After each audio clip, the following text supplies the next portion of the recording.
We are indeed honored to have our national chairperson with us.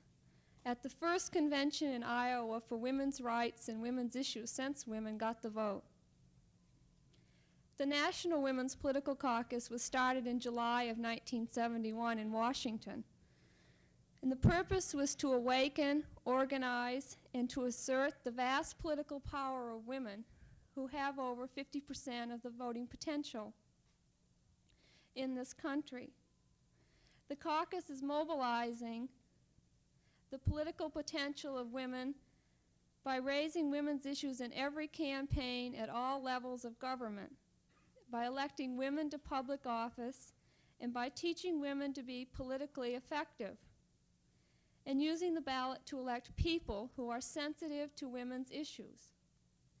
To carry out the mandate of the National Caucus, the State Caucus of Ames will convene tomorrow here in the same room.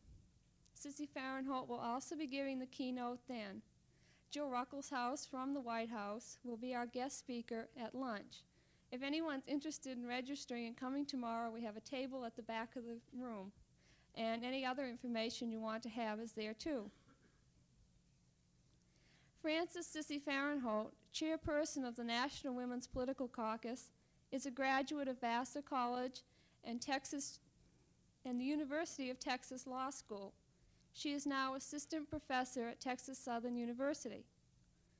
In 1968, Ms. Fahrenholt was elected to the first of 2 consecutive terms in the Texas House of Representatives. In 1972, she ran for governor of Texas in the Democratic primary in a field of 7 candidates. She came in second and forced a runoff. In the runoff, she received 46% of the vote, quite a feat for a woman in Texas. The name of Sissy Fahrenholt became known nationally at the Democratic Convention last year when Walter Cronkite reported that a lady named Fahrenholt wanted to be vice president.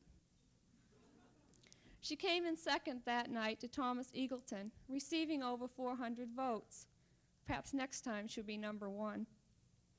When Sissy leaves here, she'll be traveling to Russia as a guest of that government to speak on women's issues there and take part in a symposium on women. John Kenneth Galbraith has described Frances Sissy Fahrenholt as the most effective female politician he has met. We would like to think of her as the most effective politician, regardless of gender. With that, I give you Sissy Fahrenholt.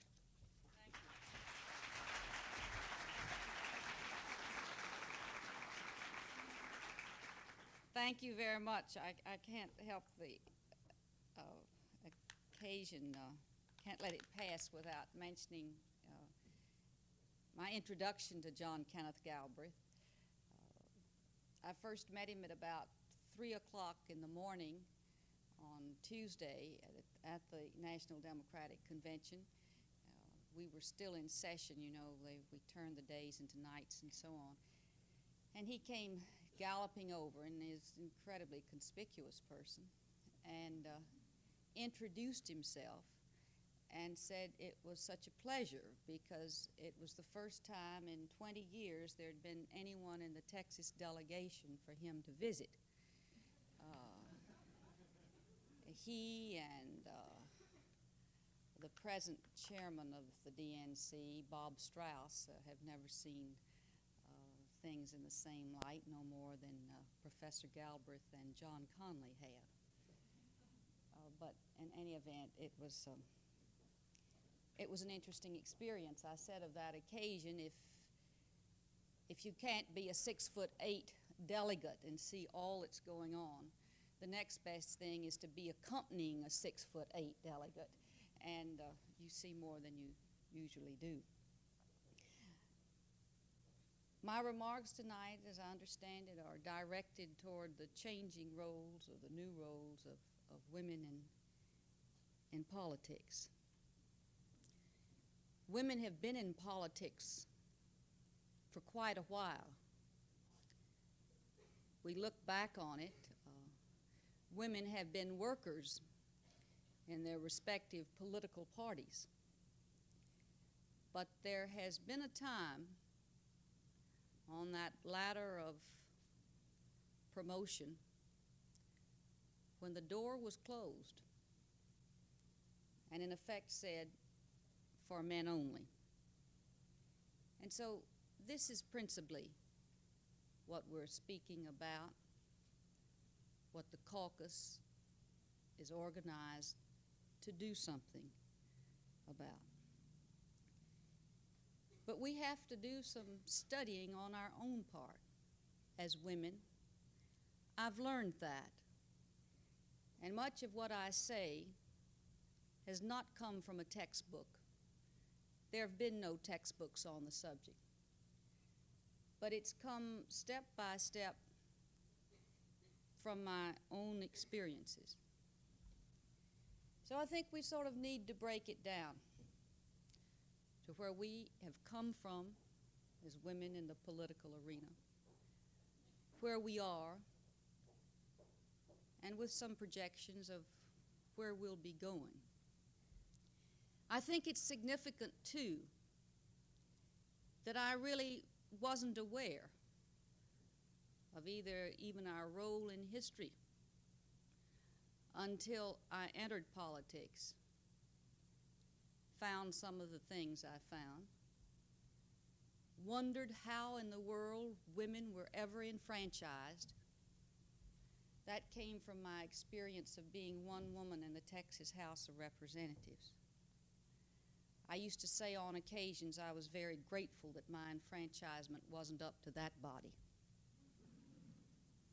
But the very fact that in my first term in the legislature I had to start reading indicates how in the past the subject has been ignored, any aspect really of the women's movement. Because I could look back and all really I had heard about the suffrage movement, except from my grandmother, had been ridiculed. And so I started reading, and I mean, there are things that probably many of you are familiar with today because more is being written on it. The fact that indeed in this country we started with an imperfect constitution. Blacks were property and women were not persons. We can go back to the letters, the correspondence between Abigail Adams and her husband, when she urged him and the other drafters of the Constitution not to forget the plight of women. And of course they did. We can go through the 19th century, when women took such an active part, the abolitionist movement, later fighting for laws against child labor, for peace. You can take it into the 20th century, and somehow or other there was a tremendous thrust, organizational effort and the rest of it, that culminated in the 19th Amendment to our Constitution. I think there's still some Deep South states that haven't ratified it. But then something happened. I wasn't around during that time. I've tried to read what I could about it. But the momentum seemed to be dissipated. And women, instead of going into party politics, from whence comes your electoral politics, retreated into the kind of nonpartisan group that the League of Women Voters is. I saw firsthand, by the way the legislators treated the League of Women Voters in Texas. There'd be a legislative luncheon every year. The legislators would come and praise the League's work, and that would be it till the next annual luncheon. Well, in any event, it was only several years after the 19th Amendment that it was recognized that enfranchisement did not bring full citizenship. And it was at this time, about 1923, that the Equal Rights Amendment, or resolution, was introduced in the Congress.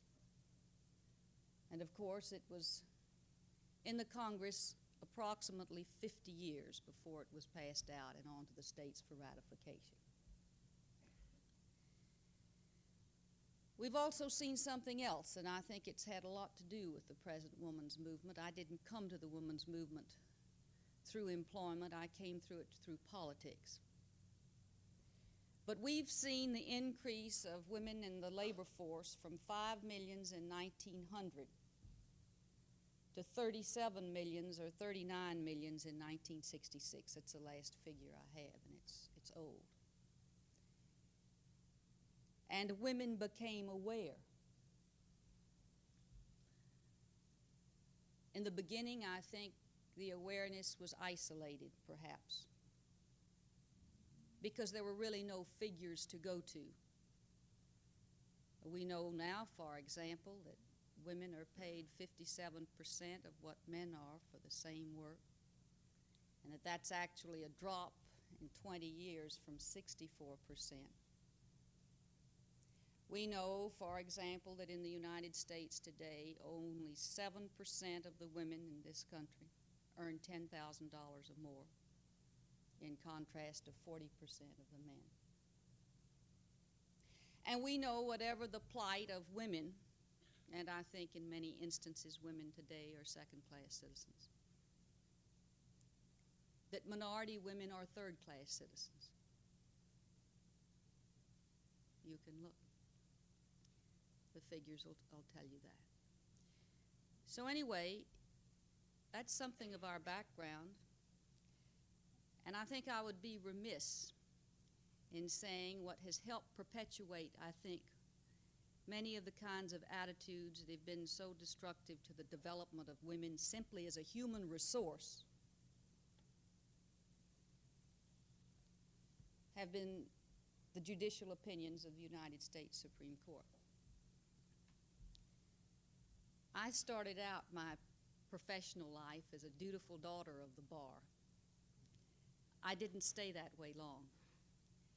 I think the first thing that rankled me, and again, this was long before there was any women's movement in Texas, was the fact that I was able to practice law in Texas before I could serve on a jury. Well, those things are changing some. But I think these things need to be looked at because they have a great part to do in where we are now. Now, where are we now? I think it's well to break down the women's movement into various aspects, and I always say scholarship brings respectability. And so perhaps there's a little respectability now to the women's movement. There was an excellent article in the Annals of Political and Social Science about a year and a half ago that broke the women's movement down into different aspects. One is the economic and the political. That's the one I'm principally concerned with. The other is the kind of psychological liberation.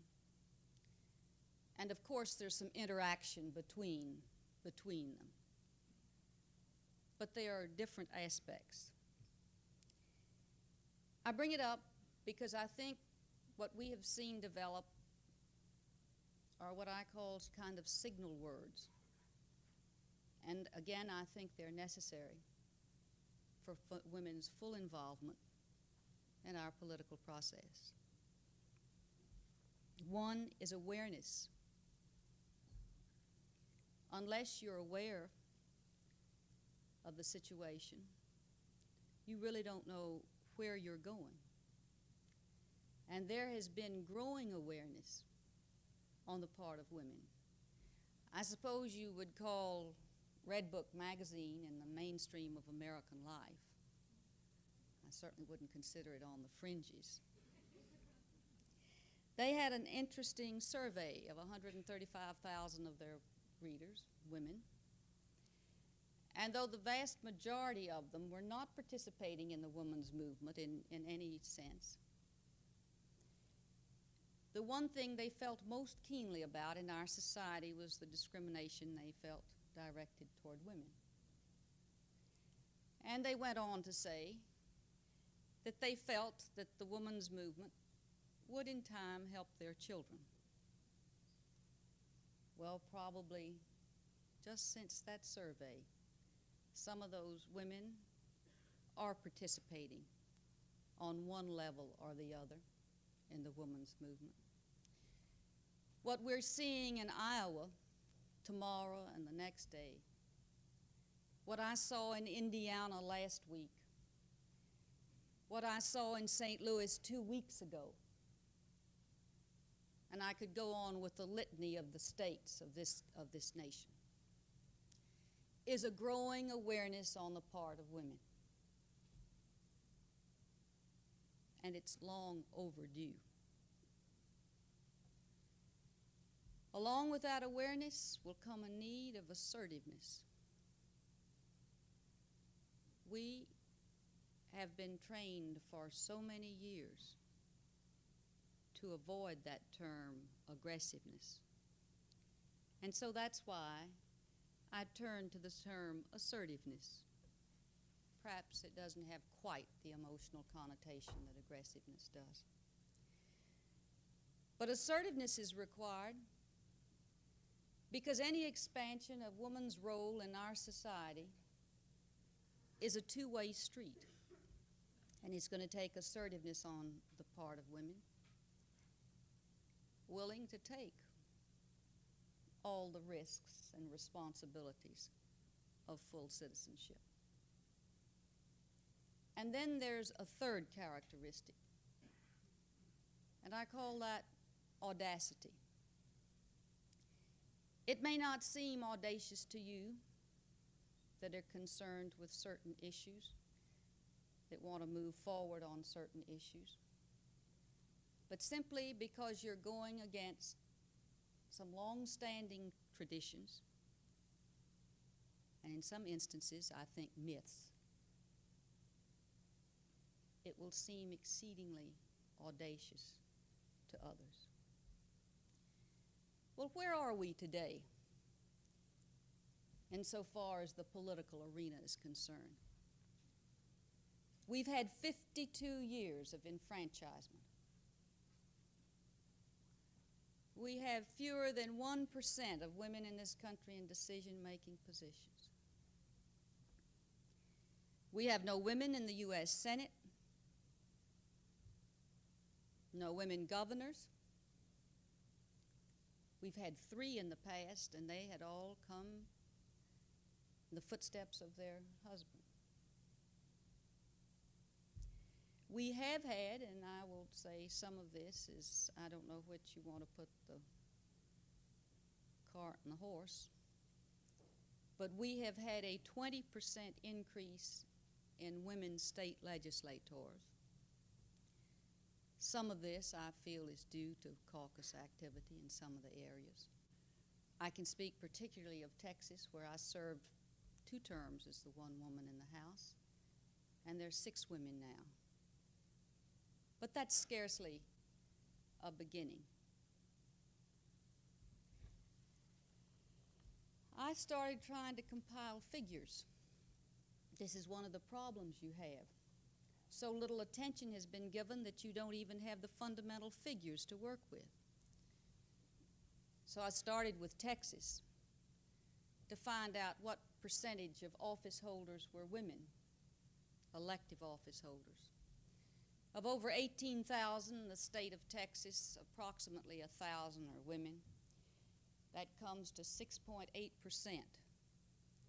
And if it wasn't for the fact that the majority of district and county clerks were women, that percentage would be down to about 3.4%. I went into Indiana the other day and I asked the caucus there to compile those figures. Same kind of thing, except there it was up to 9%, but for the same reason. And here in Iowa, and we'll release those figures tomorrow, I got them late this afternoon, 6.7%, 0.1% behind Texas. With the same trend, up to 6.7% because the majority of county and district clerks are women. And something that I find very interesting something where a good deal of work needs to be done, is on the local level. I knew the figures for the state legislatures and of course for the Congress, but I assumed that I'd find greater participation on the local level by women. School boards, city councils, commissioners' courts, the county courts is what I don't know what they're called here, but that's the case in Texas. I find this isn't true.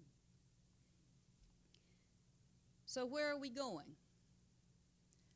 I think we first need to know where we are, and I believe that more and more people are becoming conscious of that.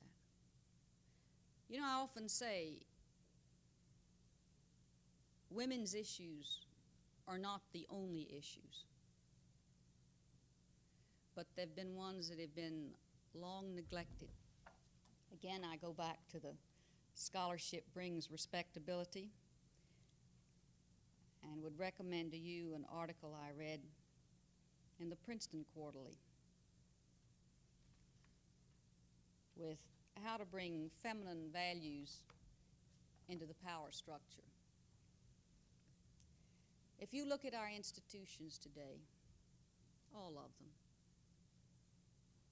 they are dominated by men, principally Caucasian men. It's an incredibly lopsided picture. It's supposed to be representative of society. You see it in the academic world, you see it in finance, you see it in all areas of technology, you certainly see it in the profession I come from, the law, you see it in medicine, and of course, the offshoot politics. So Dr. Boyles was talking about how do you get feminine values into the power structure. I don't think any of us would argue very long that obviously there are things askew in our society. Nor at the same time do I want to ascribe all public virtue to women. But maybe we could get a little better balanced picture. One of her proposals was to encourage sort of the repressed feminine values in men. Well, I can't really speak to that.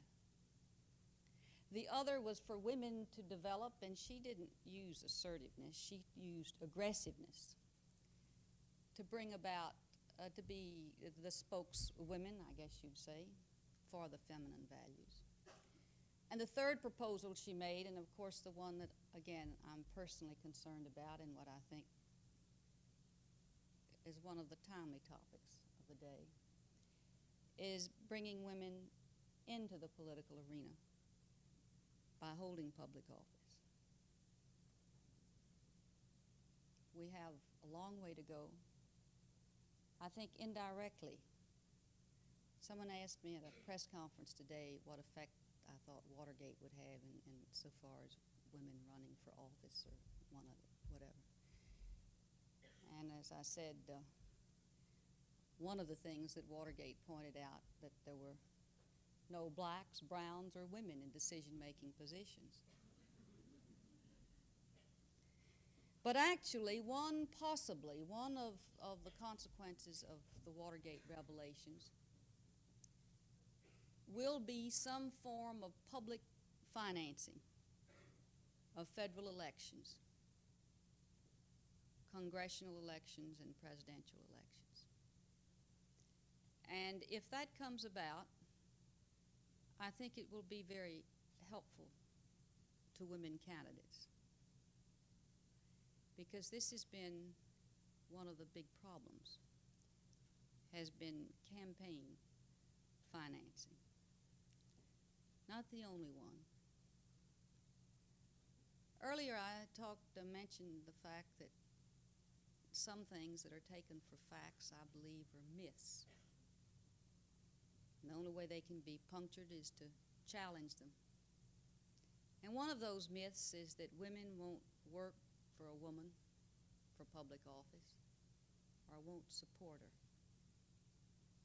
I have seen in my 5 years of activity in electoral politics that that was a myth that was punctured. First in the South Texas county of Nueces, and then in the state of Texas, and then in Miami. I thank you very much for coming. I hope we can exchange some ideas in the next couple of whatever it is, 15, 20, 30 minutes, whatever. So I'm open to questions if you have any, or comments.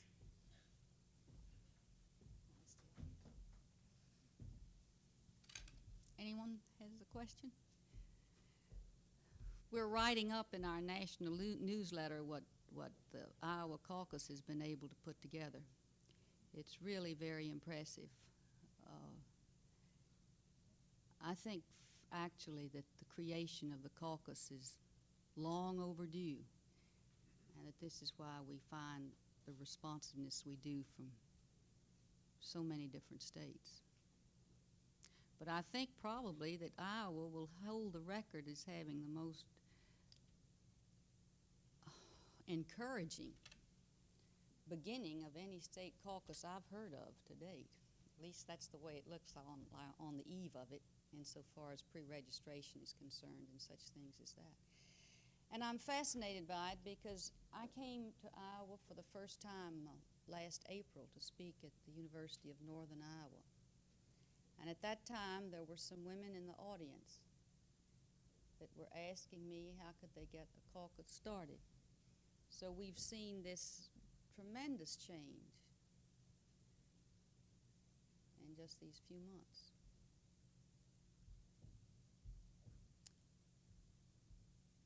Yes.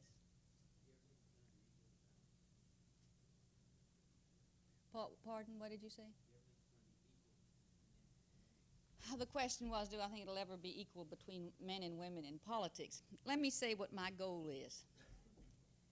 My goal is the day when it will be neither a qualification or hindrance to be a woman seeking political office.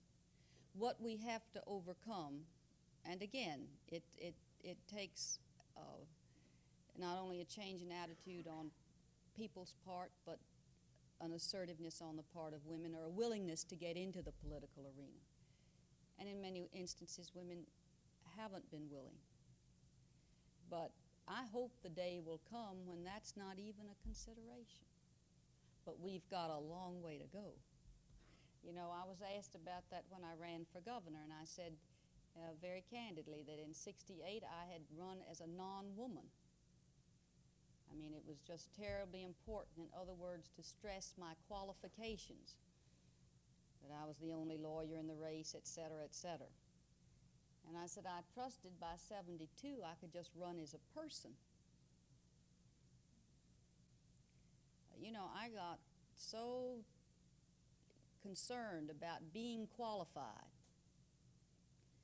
And I mean, it's a terrific load that you carry on your shoulders. Are you qualified? Or you'd better be overqualified, or you'd better be better qualified than your opponent. And I got to thinking about it when I ran for governor, because in that race I ran against 2 law school dropouts. And I'd often mull over it. And I thought, now just what would have been made of this had the roles been reversed? And you know, and I know. And yet it was an issue that was never made. But that's just part of going into an area that your gender hasn't been in before. Actually, it's interesting, you know, the figures I saw, I think, were on Mexico. In the Mexican equivalent of Congress, there are more women than in our Congress.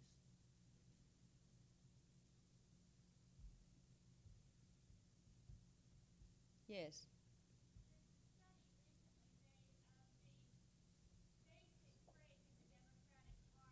Hmm.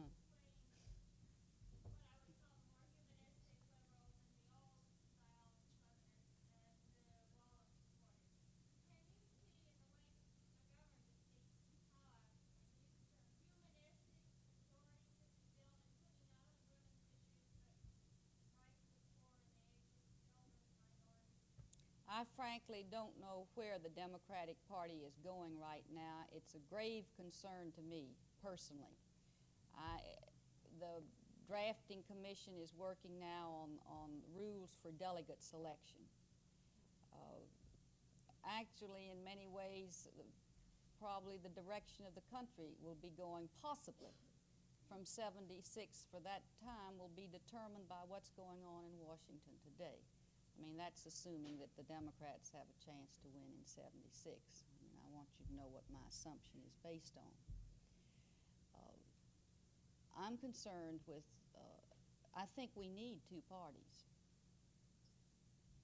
And I'm particularly concerned about where the control seems to be at this point. And once again, it's the long arm of Texas politics. Bob Strauss was National Committee man when John Connally was governor. He was on the banking board. That always sort of goes together in Democratic Texas.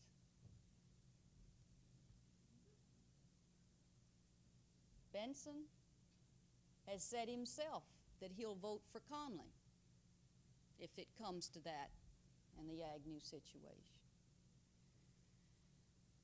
So I'm very concerned about where the power is in the Democratic Party today. I can't tell you. I know that it's just a matter of trying to organize and fight and the rest of it. Yes. The question was, what are my political plans? I wish I knew. I don't. I much prefer being in public office to not being. Very frankly, I'm like a duck out of water. And I like it because I think if you go into office with no strings attached, you actually can make a little difference. But I don't know what I'm going to do. When I ran before, as far as the pros were concerned, I was a joke until they woke up the day after the primary and found me in the runoff. That won't be the situation if I take on another race. But again, it just depends on that picture down in Texas. I'll have to make my mind up in the next couple of months. Yes. What will the women do differently at the next convention? Make them come off as a more solidified movement? I read a CBS report that said that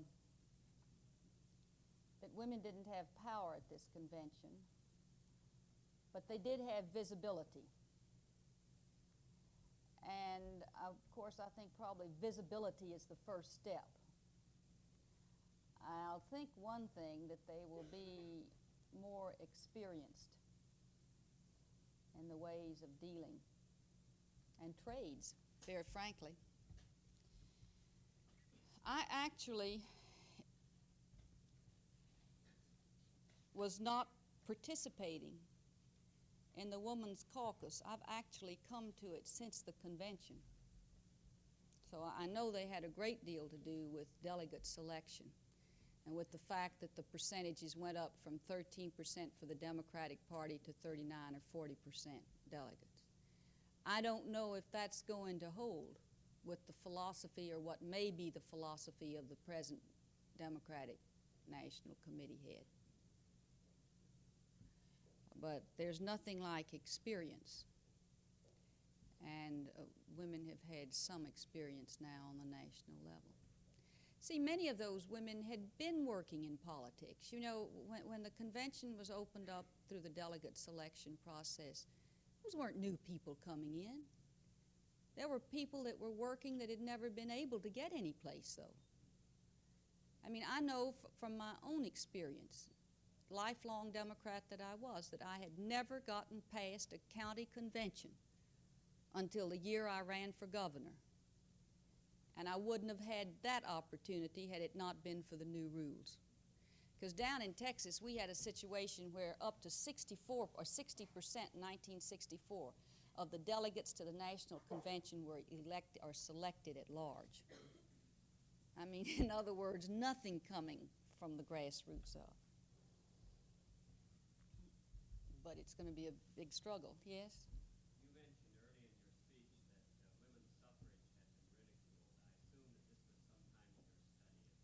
That's right. To what extent do you think schools contribute to these myths you mentioned, or to these oppressions? I Or the other way around, to what extent can schools contribute to the liberation? Yeah. And the example I want to give, and I don't know if I did or not, was that I'd studied constitutional law both at Vassar and at the University of Texas Law School. And it really wasn't until I had to do some briefing on my own on the Equal Rights Amendment, because I was out and around the country debating Phyllis Schlafly, that I even read the cases of discrimination against women. In other words, those were not even in our case books. I mean, this is an example of what you speak. I suppose one of the changes will be by having more women. You know, and that was the first attention the caucus really got, was when there was an opening, I guess in November of '71 on the Supreme Court. And the caucus made a great to-do about the fact that no woman had ever been appointed. Well, at that time, I personally said, well, I'm more concerned with the political philosophy or the feelings toward our Constitution, Bill of Rights, and the rest of it, of the person appointed than the gender. But at last spring, after I did briefings for the Equal Rights Amendment and looked at those cases that have come out of the Supreme Court over the years, I mean back from the 19th century on, I could really understand why the push had been to put a woman on the Supreme Court. So I think first will come the teachers, in part. And you know, the Carnegie Foundation has just come out with a study this past week about women in the academic world, how much fewer jobs and tenure and status and the rest of it. Also, I think much will come from the textbooks. Now, this is where things are in Texas right now. A woman that actually chaired the first caucus has been, which was only in November of 1971, has been elected to the State Board of Education. And they're doing their textbook studies now, and the caucus is into that. I mean, you know, looking at it from the textbook angle. And I'm sure there's much material there to be weeded out. So I guess it takes just going at something from many different directions. Yes, Doctor?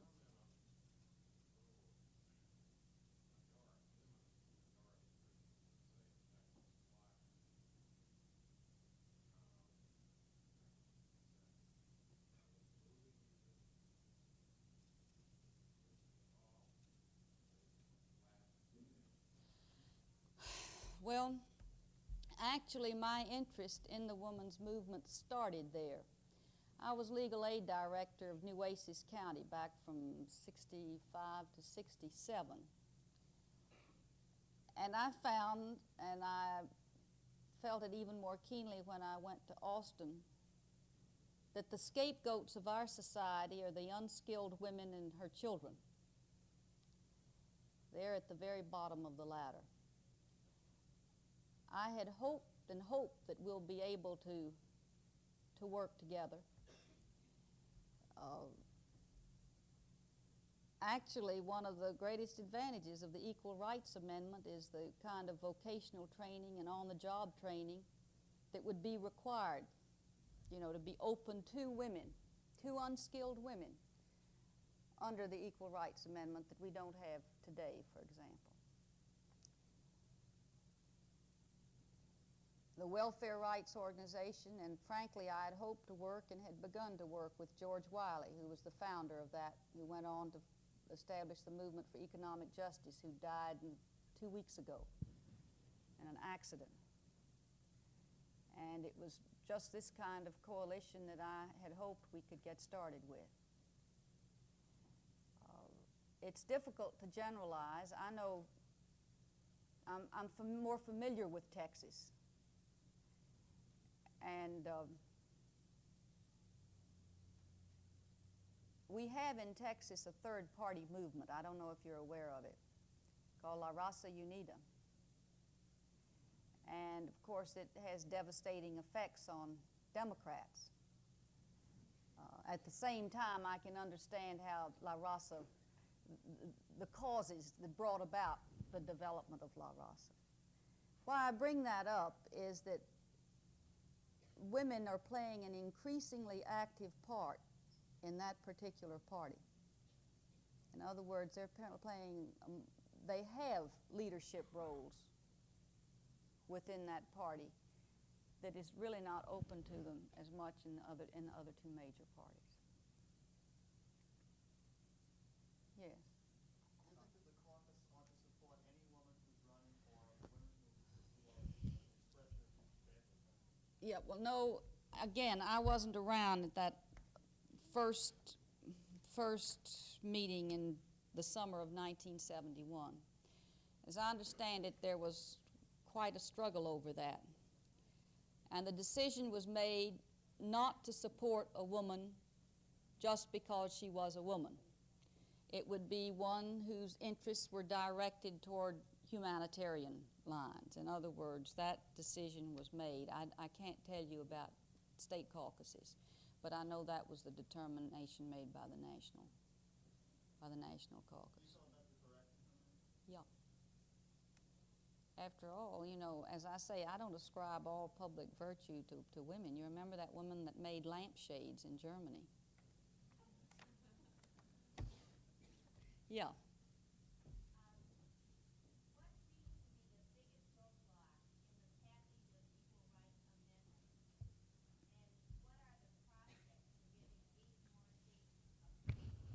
Well, you know, as someone said, there are all kinds of coalitions in Washington, and there's an ERA coalition.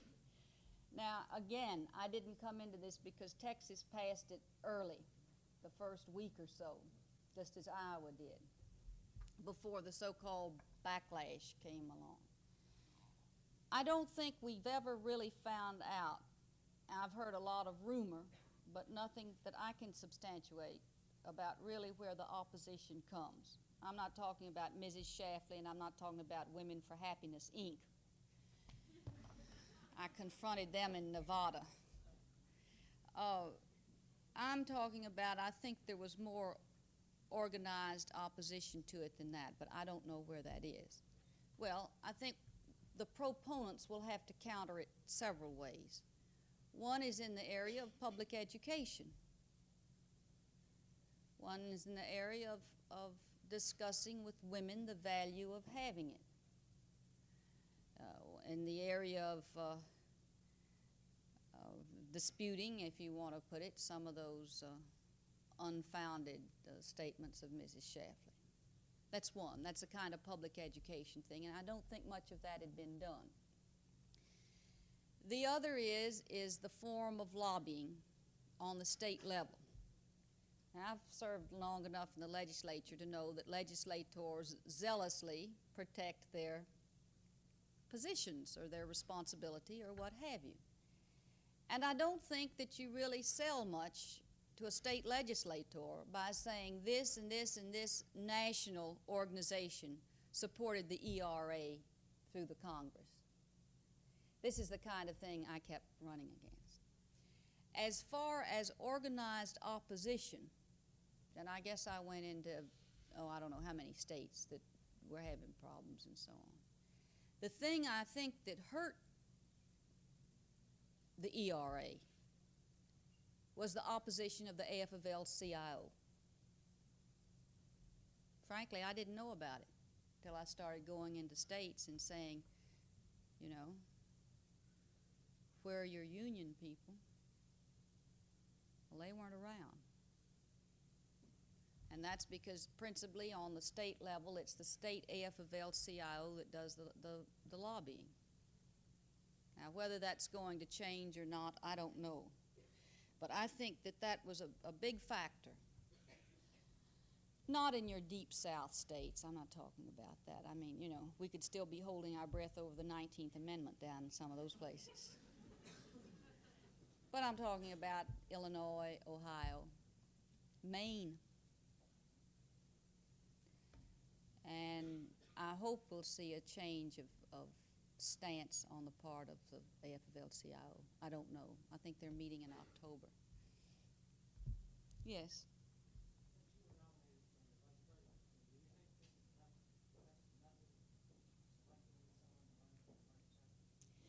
I think, and I haven't gotten it in my head how it should be done, but I believe that we've seen in the last year examples in both parties of the failure of the method, the kind of de facto method that's been used,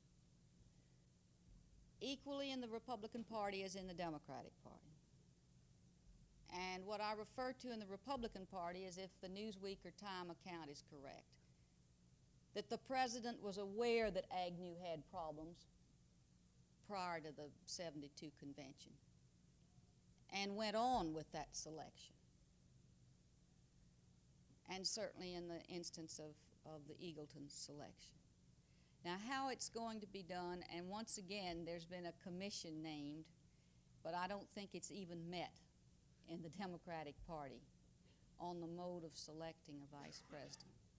But I do think it's interesting that in both parties we've seen of the shortcomings of the matter that the mode that the selection takes. Now, my candidacy, and some of those I had worked for McGovern and continue to work for him, had felt they were irritated because they felt my name being placed in nomination was critical of him. My name being, and ultimately what brought my decision to go on and put my name in. And you know, when you put your name in, you don't know if you're going to get one vote or not. It's something that happens right here, and you wonder, and then you go on. Was the belief in an open convention was really more controlling in my mind than a woman being put on. Of course, I couldn't have gotten that there without the caucus's support.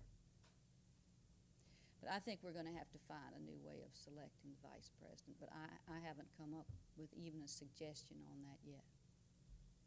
Yes? Do you agree with the idea of a quota system for women in conventions? You know, quota's a bad word now, and I don't find it bad. The question was about quotas for women in conventions. There's a great debate going on right now. The official caucus position is to steer clear of the term quota and talk about affirmative action. You see, the word quota doesn't bother me because I look at it as a kind of transitional thing, a way of kind of helping some people up, and then people are able to stand on their own. But I know, I mean, that's just my personal feeling. You know, the caucus has come out for affirmative action. Actually, the interesting thing is that I suppose since the enfranchisement, there have been quotas insofar as women have been concerned on the Democratic National Committee and on state committees. Half and half. Well, that hasn't done too much. And so this is another reason for pushing affirmative action. I mean, we had the situation in Texas. We had underrepresentation of women on those credentials and rules and platform committees for the National Convention. And we had some new rules, and so the nominee, the man that defeated me, took care of that very easily. The next day, he just switched from the men he'd put on to their wives. So, you know, just number-wise isn't enough either.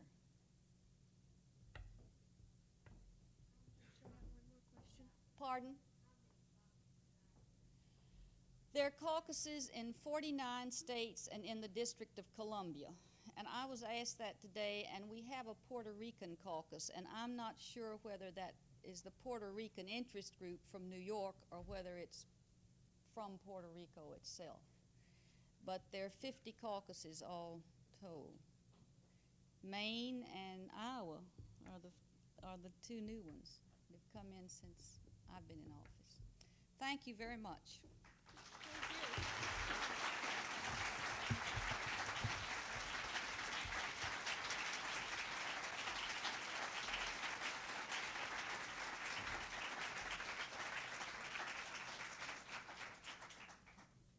If anybody's interested, there's a fundraiser in Des Moines tonight for the Women's Political Caucus, and Sissy Farrenholt will be there. It's at the Hotel Fort Des Moines. You know, one thing I learned, let me leave this with you, any of you that are thinking of running for office. I found out one thing during that gubernatorial race and the runoff, and that was that I had more stamina than the other two people. Maybe that's what we need.